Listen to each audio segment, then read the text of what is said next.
European market. He's presently in Edinburgh, Scotland. Paul, are you with us this morning? Yes, I am. Hey, Al, thanks for having me on your show. Well, it's our pleasure to host you here uh, with the Poker Insider, and let's get right to it. I've been reading a lot online over at it's is it Poker Market Flow or is it just Poker Market, the site that you're in, mostly on? Yes, the site we've launched about 2 years ago, it's called pokermarket.com, and you'll find a lot of content on there. So, And I noticed just recently that you had a new guide, Crushing Online Poker. Is that something that you just uh, offering? so when you join the site, when you go to pokermarket.com and you sign up with a new account, one of the benefits you're getting is a guide to crushing online poker, which is a reasonably professional video I put out there for people for free so they can get a taste of, the style, how online poker works, my coaching style, the video style, some of the, starting things you can expect on the site. And in essence, what it is a short video that goes over, the important points, the important, bullet things you have to fulfill in order to become a winning online player. And I understand that back in 2010, you were one of the top 10 earners on On Game Network. Is that when the GTO style was developed or used by you, or were you just after you made your transition from play money to real money?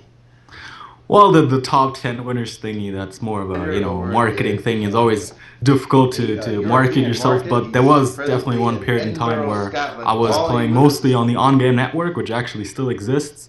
And I was one of the top winners there for probably the entire year in the top 10 or so. And I think back then GTO wasn't really a big part of online poker strategy. It was more just back then. I mean, there were certainly GTO aspects to the gameplay, but back in the day, that was 5 years ago or so. Poker was a bit easier than it is today.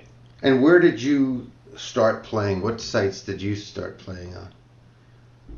So I actually did start playing the play money games on game back in the day. So this was, I don't know, 10 years ago or so. Where yeah, I was just, as any online game you get into, a friend sends you a link, you sign up, you click around a little bit, and I started to have fun. It was very entertaining for me. And the first real money game I entered into was also on game, and it was a fixed limit, low stakes. They had available 15 cent, 30 cent fixed limit hold'em, which at the time for me was like, really exciting, great, great, great real money poker. And how long did you stay in the play money area before you developed enough skills that you ventured in, or did you earn your money through free rolls, and or did you just dive in and deposit? Well, that's so far back in the past. I didn't do accurate record keeping back then, so it's very difficult to answer for sure. But I do distinctly remember that on the one on-game side I was playing at back in the day, they had a daily free roll, and I tried to play that every single day after school. I was eager to play in that, and I did get into the money. And of course, it's one of these free rolls with a couple of thousand players, and only the top 20 get some money. And I did make it into the money, and that felt really good. And that was certainly part in what kicked me over to the real money side. I'll bring up something of my past. Back in the late 1990s, when Poker Pages was just on the scene, which was a big site that Mhm. Tina and Mark Napolitano run. They used to run some free rolls, and I used to sit in my California living room, and it was dial up at that time. And at 9 o'clock or 10 o'clock at night, they would have 400 available slots in a free roll for some money, and you would sit there and you would try to time it. How many seconds would it take the dial up to go through and get a ring to get so you can get it on to get a seat? Because at precisely 9 o'clock or 10 o'clock, whenever they ran it, it would fill up in like 4 seconds flat, just 4 seconds that's flat. And that's so you'd amazing. have to time it to try to get into that game, and then it started growing from there. And then Poker Spot was developed, and some other sites, and then Poker Pages developed the Bugsy's Club, and it went on and on and on from there. But Where did you learn poker, or where did you start? Was it just on the internet, or at a friend's house, or where did you get introduced to poker? No, I did learn the rules and all the super basics only online, just through, I was playing different browser games at the time, and poker was just one of them. I was just, clicking some buttons, having some fun. And I got more serious about the game when I went to a bookstore somewhere in California, and they had a poker book on sale, and I was just randomly intrigued by it and bought it and read the strategy in it, and that must have been sort of the turning point where I started to see it more as a serious game than a button clicking game. And I think that book was Matthew Hilger's Getting Started on Online Poker or so. I think that's a famous book, and it did help me to when I made the transition to real money to be a winning player from the start, which is something which is I'm very happy with because if I wouldn't have been a winning player at the start, I probably would not be where I am today. Matthew Hilger, a matter of fact, I reached out to him yesterday. It was his birthday, and I reached out to him. He went over, took a job with Poker Stars, and and I think it's in Dover, or where's he at over there? And he's near you though, and Well, it's Isle of Man. I've Isle of been. Man. That's it, Isle of Man. You're absolutely right. He gave up his Dymat Publications, as I understand. He had the publishing firm. He had, Pearl Jammer and Ed Lynch and all of Abe Styles, and they did winning tournaments one hand at a time. That great series of three books. He's done his books, of course. He's got the book on poker mindset and internet Texas Hold'em, and he has that internet Texas Hold'em website. So Mhm. Matthew's been around and has added a lot to this industry, and I hope to have him on as Yes. a guest in the next month or two. I've got a lot of people lined up, and Matt Savage and Brad Wilson and Ed Miller and Jonathan Little and uh, Danneman has told me he has to wait till after taxes. He's in Baltimore, Steve Danneman, and he's uh, an accountant, and he has this is big tax season for him. So he said, no, I can't. I got twins at home. I can't do it. I can't do it. I'll do it later on. So I'm interested to see. He's very lighthearted, and of course Kenneth James is going to follow you next week. So we've got a good host of guests coming on, but none more important than the one we have today. We have Paul Otto. Online name is Internet. Now tell me about that Internet name. Where did you come up with that, and what's missing from that name? Well, the screen name I use online at most poker sites at the tables, and my handle, which I use on forums and in our own poker market site, is internet, spelled with the first letter L. And it's the story is more of a trolling type story. When you're younger online, you're more in this like feisty mindset, and it's like make up a name which no one uses, which is very unorthodox. And I thought calling yourself internet was one of the more funny ways to call yourself, and it stuck with me. I think it's easy to type, easy to spell, easy to recognize, so it has a sort of good ring to it. And yeah, now I'm known as the internet guy. So you coach, you make videos, and what else do you do? Well, it's I've been making a bigger dent in the poker universe as of late. So we have the pokermarket.com website, where I'm a big part of, which does online tournament staking, live tournament staking. So for people to buy shares and sell shares in their tournaments, we have coaching material on there. We have a list of great coaches on the site that cover everything from Omaha and live poker and online poker and heads up and full ring and anything. You can find coaches for everything on there. And we feature coaching videos, poker literature, and I myself make coaching videos online for a pretty long time now. I'm not sure for how many years, in both English and German. And that's something I do. I do a lot of private coaching, just one-on-one coaching with people that are interested in improving their online game. I'm mostly proficient in the online six max environment. I do heads up and full ring as well, but just Hold'em six max. There's professional players that try to improve their game. They sometimes talk to me, and I'm also very active on the forums. So we have a pokermarket.com forum. I'm on the 2+2 forums. I was on various other forums before. So if you see a long big poker discussion, you can be sure I'm on it somewhere. And you'll be your input will be by internet. Yes, on almost all sites. So my screen name is internet, and I use different avatars, I suppose, but you'll see me. The one thing you didn't say just then, I've listened very carefully to what you said about six maxes and the heads up. You didn't mention anything about tournament play. Is it Hmm. because tournament play is so hard because of how long it takes if you're going to coach somebody or put a video out, it's not like you can do some sit and goes and do it in an hour. But if you're doing an MTT, what's the difficulty that you find in trying to give somebody Well, the coaching there?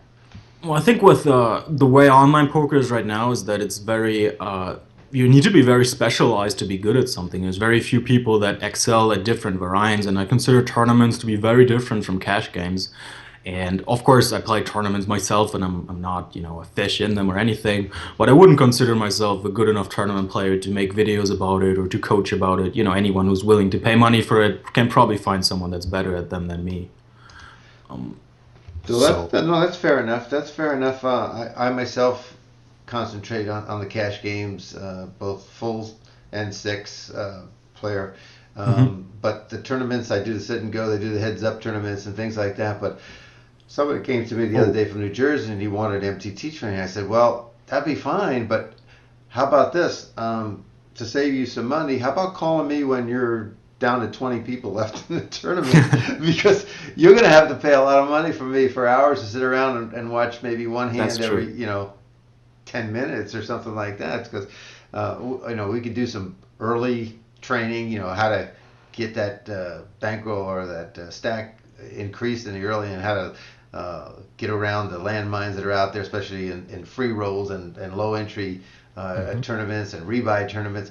Or we can do the middle part on how to, amass some chips so that you don't run out of chips when you get near the bubble. That seems to be almost everybody that comes to me that plays MTT has the same thing. Says, I know how to play. I'm really good, but when I get right down there to the bubble, I'm just running out of chips, and they're not realizing it happened a long time before that. That the trouble Yes. started and they didn't Well, do anything about it, and it's too late to do anything when they're have an right. inconsequential Well, stack.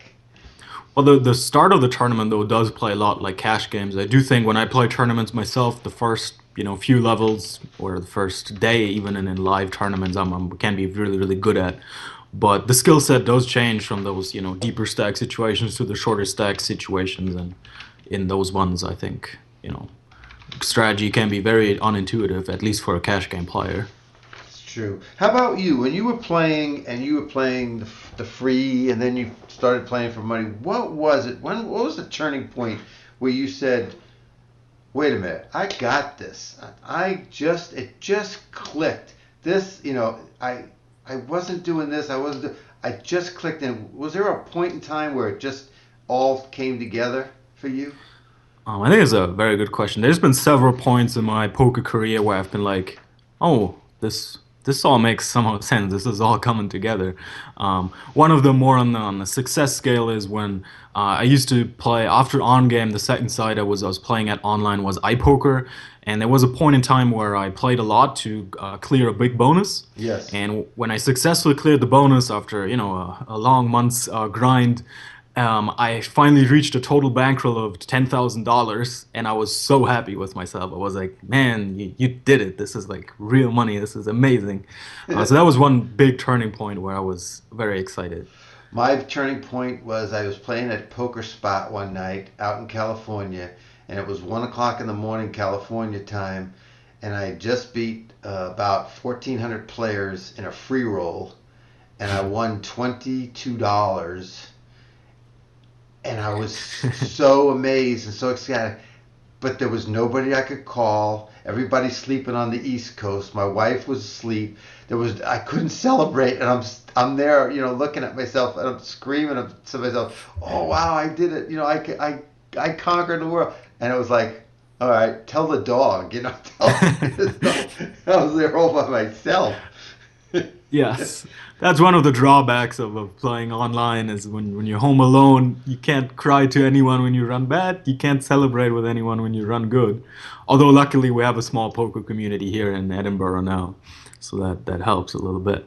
No, that does, and I think that's the biggest thing about online poker: the anonymity of people, the embarrassment factor. Although some people might um, talk bad about people when they do something really silly at the table and they suck out, or they just do something unconscious and get lucky. Most people that play online, especially when they first start out, they're so glad that their name is not associated with their name. And so Mhm. with the mistakes they make, and a lot of people do the first couple of years, and then they latch on to a new name because they don't want to be associated with that idiot that was the first name. Because you have no, there's no shame on the internet. Nobody sees you. You can make those mistakes and just move on. There's so many different people that are on the internet. But once you establish yourself as a player, such as yourself, you Yes. you want to live up to the reputation. You want to live up to the name. So you have to earn that respect every time you sit down. Yeah, there's certainly some sort of dichotomy in the online poker pros. Some of them like to be very public, like myself, use the same name on all the sites, all the forums, and then go out there and show yourself. But there's also the opposite, which are players that are, even though they're successful, they still keep changing their names. They don't want to, be known or anything like that. Which I find very interesting. How every player makes that decision for themselves. Okay. Before I ask this next question about if you weren't doing poker, what would you be doing today? I'd like to thank those that are on Heartbeat Poker, Drush and Samo for hosting us today. And every Sunday that I do a Sunday conversation, coming up, as I mentioned, we're going to have Cowboy Kenneth James next week, followed by Gene Hull, a poker coach and pro out in Las Vegas. Those will be at 12 o'clock Eastern Time the next 2 weeks on Heartbeat Poker. So be sure and follow Heartbeat Poker right here on Twitch TV. So tell me, what would you be doing if cards was not part of your life? I've asked myself that question many a times, and I don't have a clear-cut answer for it. But I believe I would have stayed in school much longer, probably got a degree, and then eventually found a job in some engineering firm or insurance company or so. But I can't tell with certainty. For certainty, would you still be in Edinburgh? Almost certainly not. No. So the location I chose in Edinburgh is that for a European citizen, you do not pay any tax on gambling winnings in the UK, and Edinburgh is part of Scotland, is part of the UK. So the reason I'm here is poker, and yeah, I would almost certainly not be here without it. Well, Drush is asking the question to you, Paul. He says, "What do you think about poker becoming popular on Twitch? How popular do you think Twitch is going to make poker?" I really watch a lot of Twitch myself, not just poker, lots of games. I think it's a great new entertainment format, which I think is a very growing market in that people, content is created by the people for the people instead of preset on some, old device like the television. So I do think seeing poker on Twitch makes me very, very happy, and I quite enjoy seeing it on there. And I hope it brings a lot of players to the game and keeps poker as famous as it's supposed to be. Cool. Now let's get into this GTO. And for those of you that are listening, and especially those in America, this is not your GTO that Pontiac made back in the 60s, okay? This is game theoretical is it optimization? Is that or optimum? Well, in fact, the term GTO is more of a colloquial term. It means game theoretically optimal, I suppose, but the mathematical terminology is slightly different from that. So yeah, with poker, we've come to this sort of point now, which you get with every sort of new piece of game or every new technology. That first, people do it for fun, and then they do it by experience, and then they throw the math at it. And right now with poker, we're at this point where a lot of math has been thrown at it, and the GTO, the math type poker thing, is the most successful and the most respected way of playing. And I myself have a degree in math, so I understand a lot of how that works, a lot of the things. And I'm very into using the new programs and always the new things on the block that you can use to calculate real strategies. Which I actually see slightly with a sad eye because I used to be really, really good at poker without the new tools which are out there, like those game theory optimal solvers like PioSolver or Simple Post Flop, which they output strategies which are extremely strong, and I was able to come up with similar strategies on my own, and now everybody can just using some software, which is a little bit sad. So poker is solved by a math problem under the GTO style. Is that really what essence it is? Well, the details are, the more you go into the details, the more complex it gets. But um, for example, you would have back in a couple of years ago, people would post hand histories on the forums, and people would discuss what the best action was, and if someone was going to throw out some calculations, looking at some equities, looking at some percentages, how much of a range you have to defend, that would be considered, GTO. That would be considered very good exercise, very good math on it.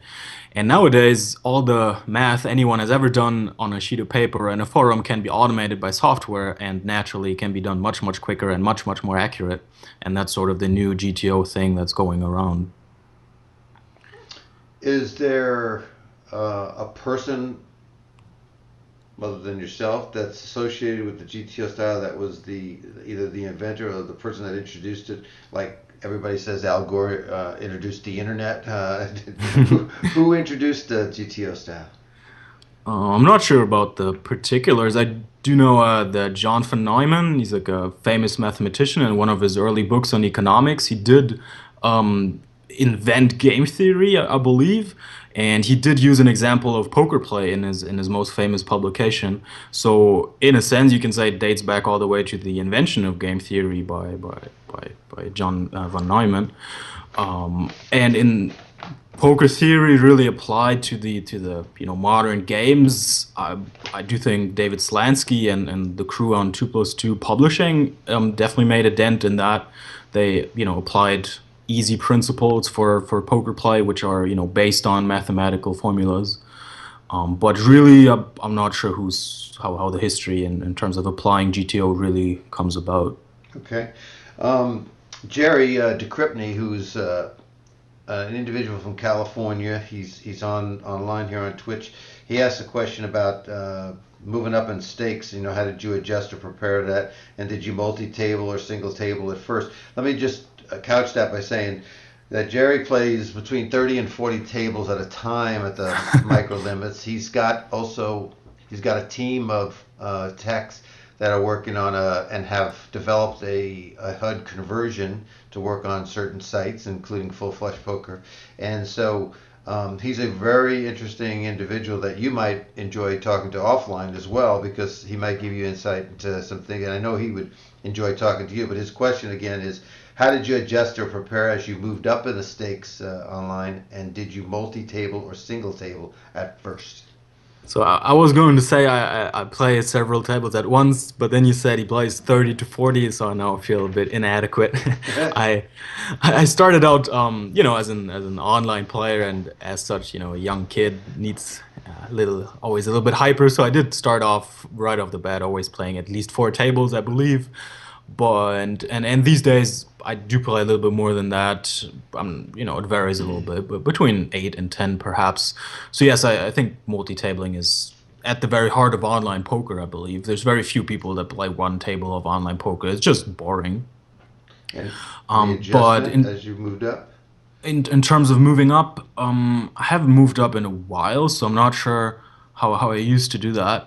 But I typically don't consider it such a big thing. I would just be, well, you still get 2 cards in Hold'em anyways, and you get your chips to bet with, and not too much changes except the numbers get bigger. So I wouldn't really consider it too big of a thing, the moving up and focusing too much energy on it.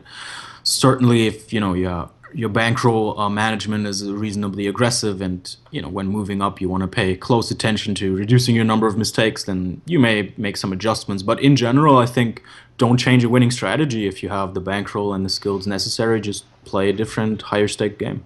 Did you ever move up at one point where it really impacted your bankroll? You took some hits, you found it the going tough at first, and you thought about, well, maybe I need to go back down, or did you go back down, regain confidence, regain your bankroll, or was there any a point where you said, I'm just gonna stay here and get it done? Yeah, so me personally, I'm very conservative with my bankroll management, potentially to the point where it's too conservative and not maximizing my expectation.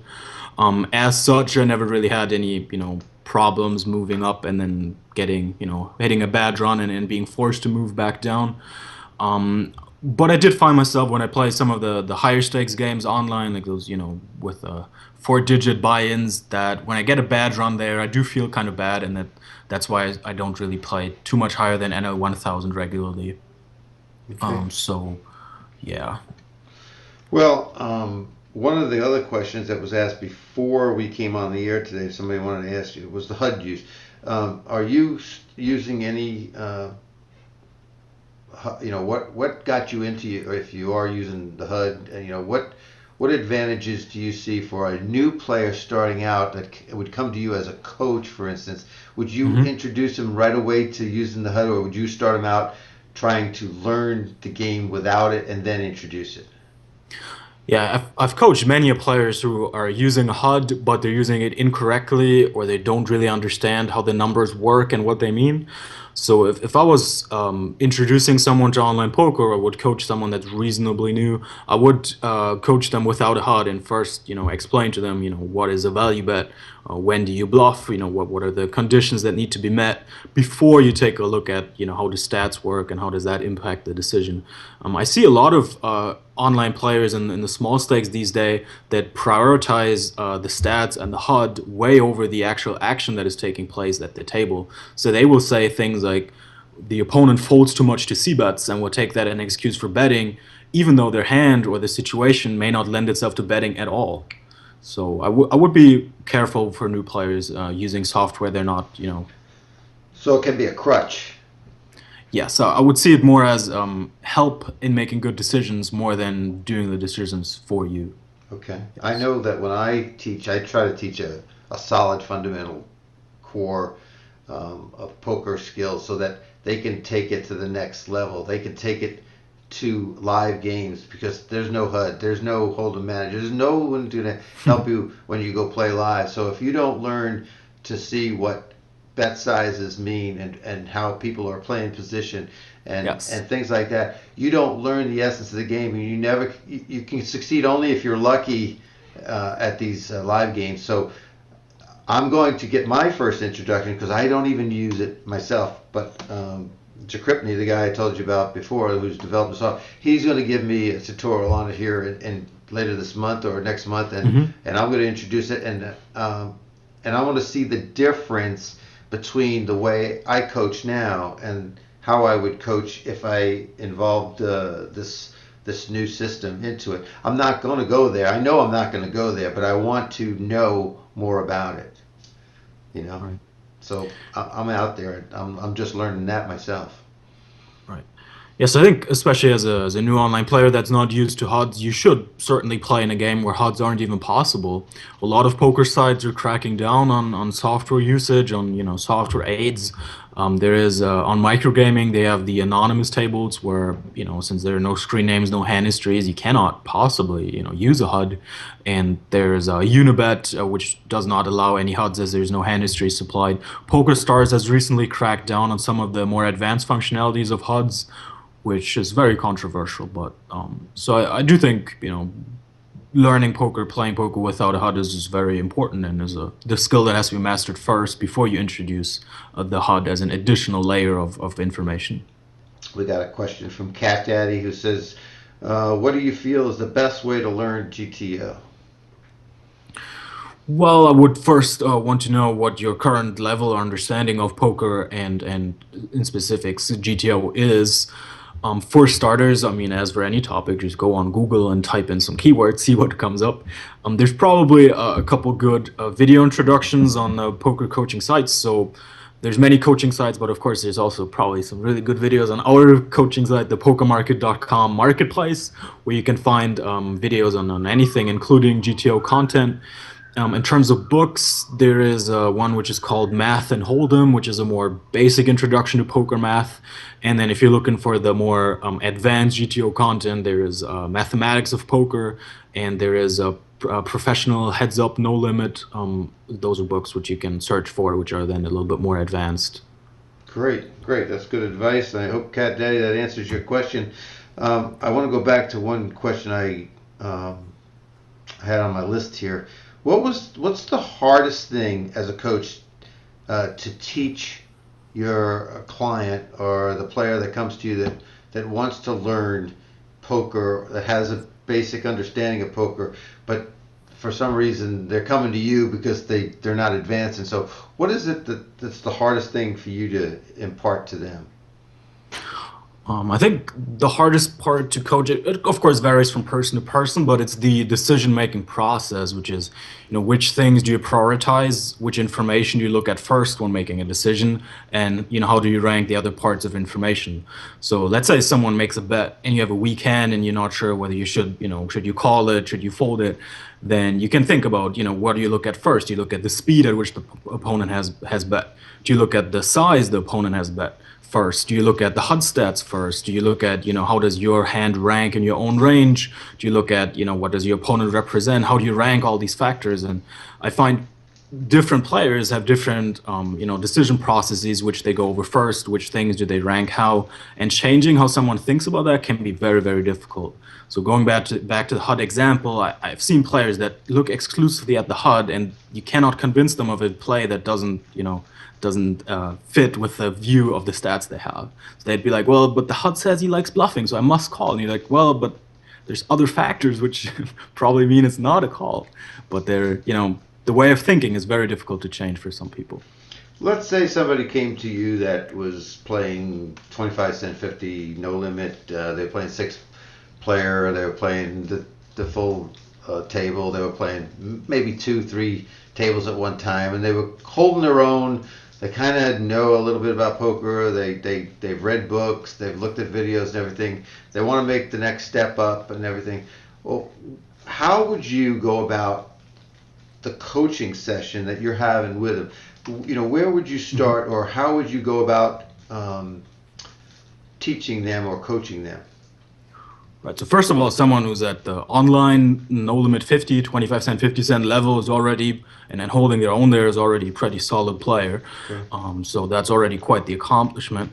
The coaching plan I would choose for them does depend on how much time they're willing to invest, or how much money they're looking to jeopardize for a couple of coaching sessions. Right. But generally, the quickest way to get good feedback is by, if they play on a site which provides hand histories, to look over the hand histories they've played through some statistics program like Hold'em Manager, and see leaks or problems in the most basic situations, such as pre-flop ranges. Which hands do they prioritize over other hands? Is that correct?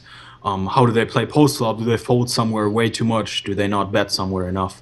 And based on those, small statistical indications, you can sometimes find someone having, consistent leaks that they're having, and this can be very beneficial in just a few coaching sessions to find out, 2, 3, 4 adjustments to strategy that have a big impact on the win rate. I was the other day, I was at the hospital. My wife was at an appointment, and I was taking a look at this book right here. It's Small Stakes Hold'em by Ed Miller, and in here Ed talks about running the percentage. If you're online and you're on the button and you're first in, and I may be misquoting him here, but he says it's a plus play to always steal, no matter what two cards you have. If you you steal from the blinds, you're going to win 70-80% of the time, unless there's somebody that's in the blind that for a fact is somebody that's pretty wise and pretty savvy to the game. What do you think about it? You're playing 4, 5, 6 of these tables. How often are you stealing from the blinds? Would you consider the cards, or is it just the position? Well, I think the information there is certainly correct, though a little bit outdated. I think in most live poker environments and maybe the smallest stakes online, that is true. But these days, if we're talking about even 10 cent, 20 cent online poker, you cannot raise on the button or steal on the button without looking at your cards. It's not going to be profitable these days. Most players in the blinds have gotten so good at dealing with button steals that you can't. It's not going to be profitable. And there's actually been lots of trends in the high stakes games going around changing button strategies quite drastically. So I myself remember a time back a few years where I did raise on the button as a steal between 90 and 100% as default, exactly how it's written in the book, and that is a good strategy. But nowadays I actually find myself sometimes doing the opposite, of not even stealing any weekends on the button, just playing hands which I'm comfortable defending if there should be more action. And yeah, this is sort of where we are with all the GTO stuff going on. No one really makes any big mistakes anymore where you can just, do one thing 100% of the time or so.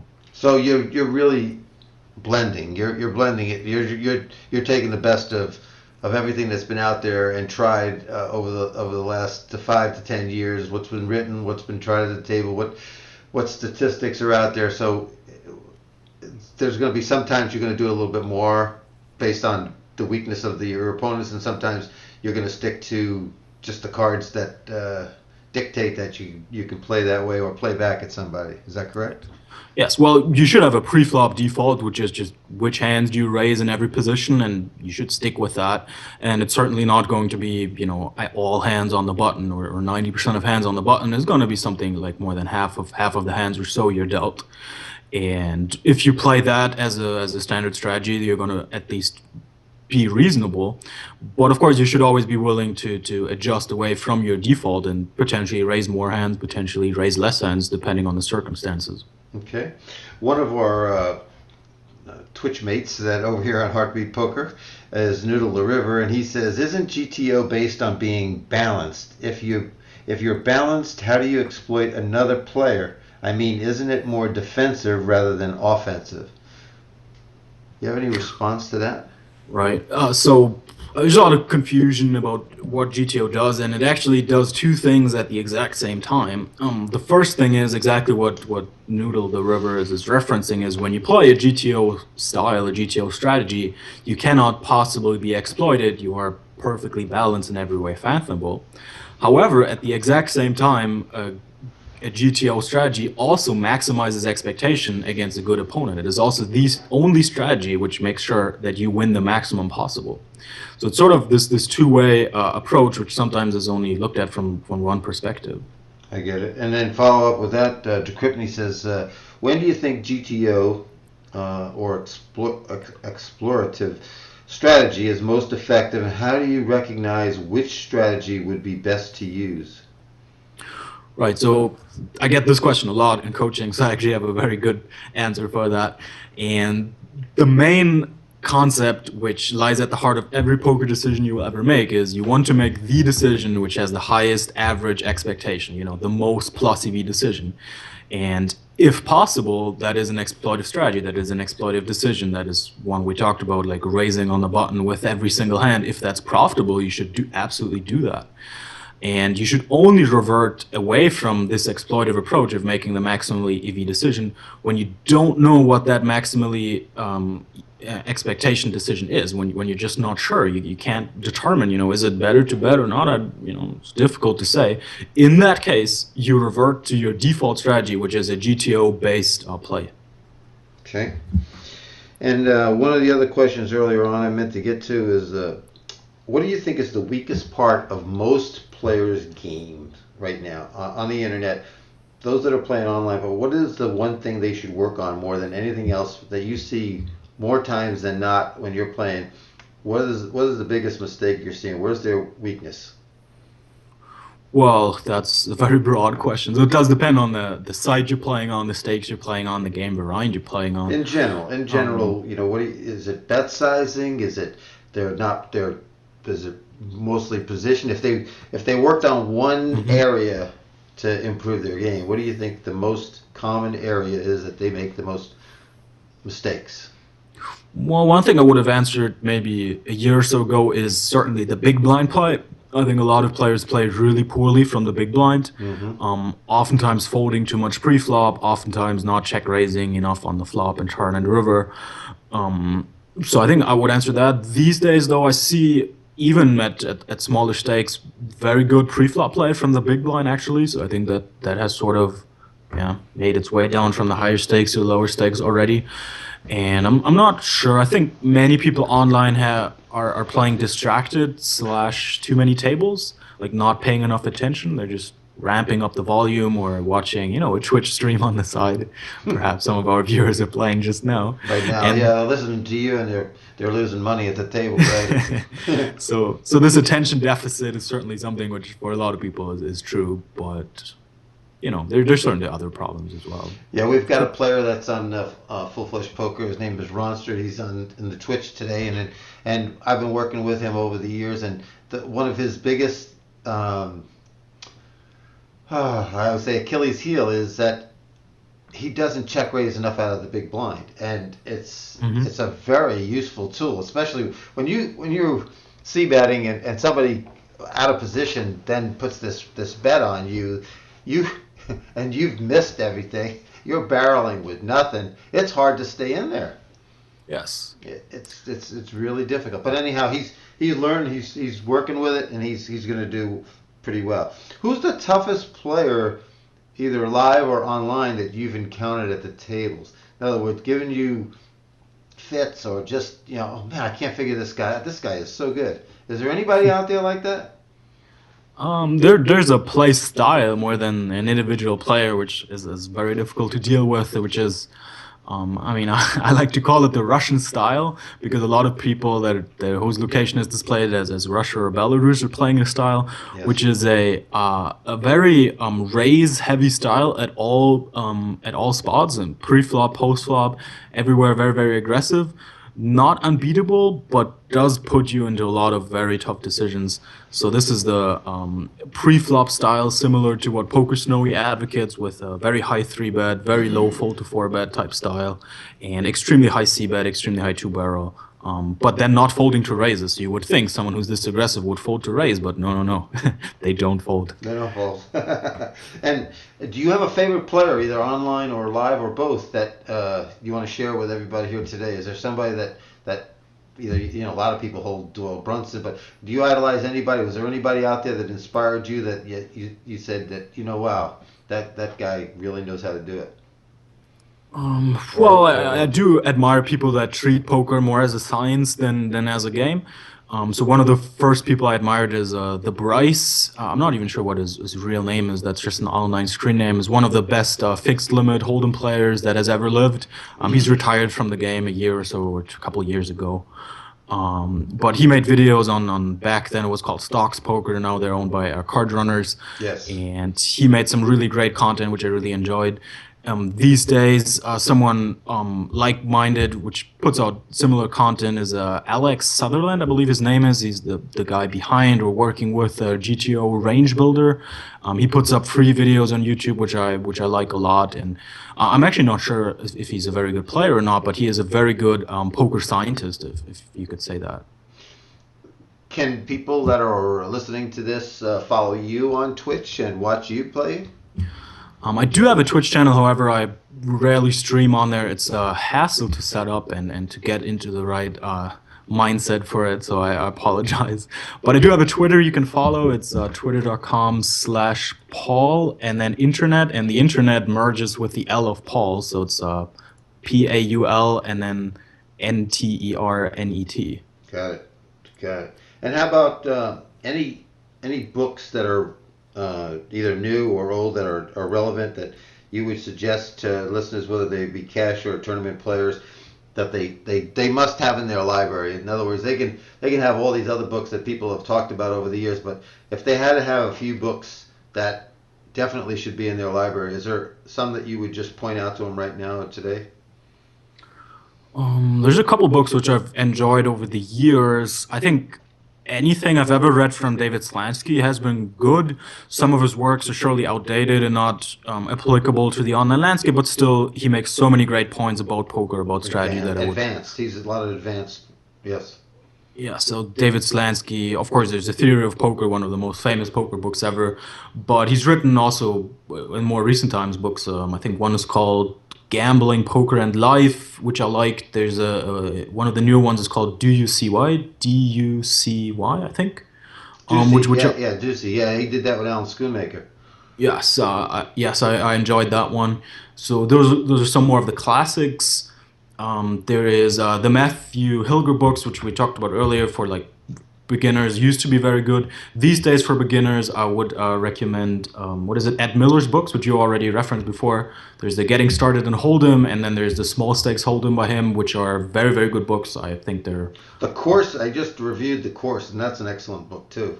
Have you had a chance to read The Course? No, I'm not. I'm not sure. What is that? It's called Who by wrote Ed it? Miller. It's called The Course. Oh, Poker's must be like a new. game of golf, and he takes people from 1-2, 1-3, no limit, up to 2-5, and then to 5-10. Okay. No, Excellent I've book. I've I've not read that.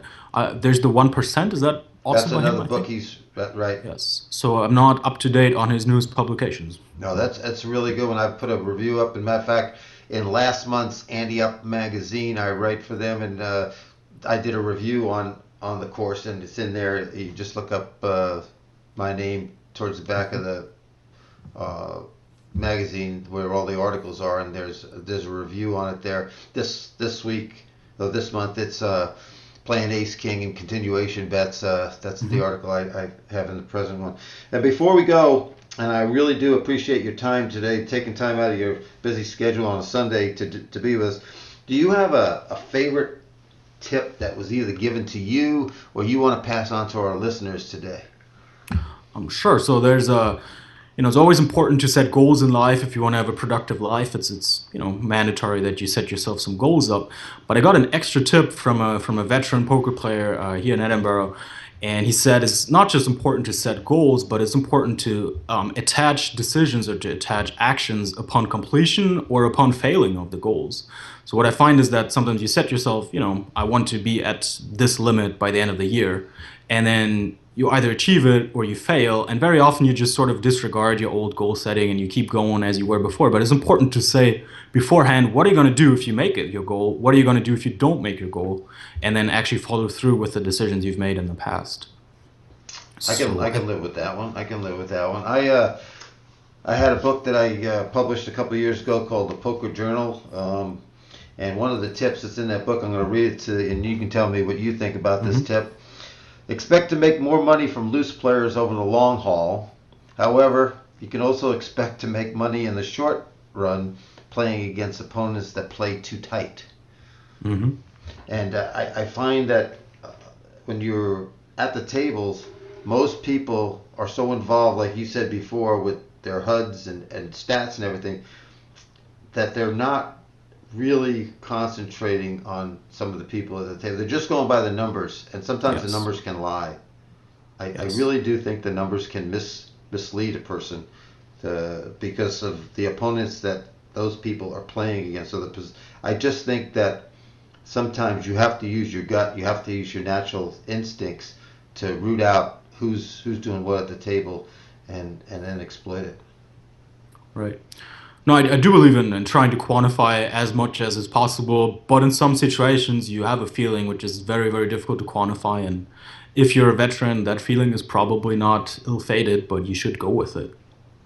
I have one last question from Jerry DeQuipney. He wants to know, Paul, how long did it take you to pick up online tells, and do you still pick up new ones? I Very difficult question to answer. I think online tells is just a thing which is one of those very difficult to quantify things. Sometimes I just feel like something is off about a bet, and it feels bluffy, and then I can't really put my finger on it, but more times than not, it's correct. Do I still pick up on new tells? I think it's all done by the subconscious brain somehow that's interpreting things which you can't vocalize, which you can't articulate. Um, New tells, I mean, there's some tells which I definitely can quantify. So about the timing and the bet sizing, but there's also some things which are just very elusive.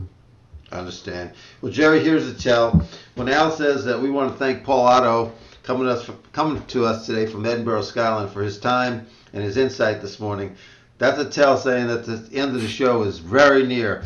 So thank you again, Paul. I really do appreciate it coming on with us. We're gonna record this. We did record this. We're gonna put it up on YouTube. We're gonna put it out on social media. I would ask all the listeners when they do hear this if they would share it with their friends, anybody in the poker world, because I think the insight that Paul has provided today is just so great that we don't hear from enough people that are grinding away. And Paul, my thanks to you for taking the time. His site is Poker Market. Please check it out. Check out his videos. Check out his coaching. Check out the whole site. Let him know there's feedback on the site. You can let him know how what you think of it, and if you got questions, he's very readily available to answer those questions for you. Paul, Yes. any parting No, comments? Thank you very much, Al. It's been a pleasure to be on the show, and thank you for Heartbeat Poker for hosting this. And it's been great. Thank you very much. All right. Take care and take care, everybody. Certainly do appreciate it. All the best.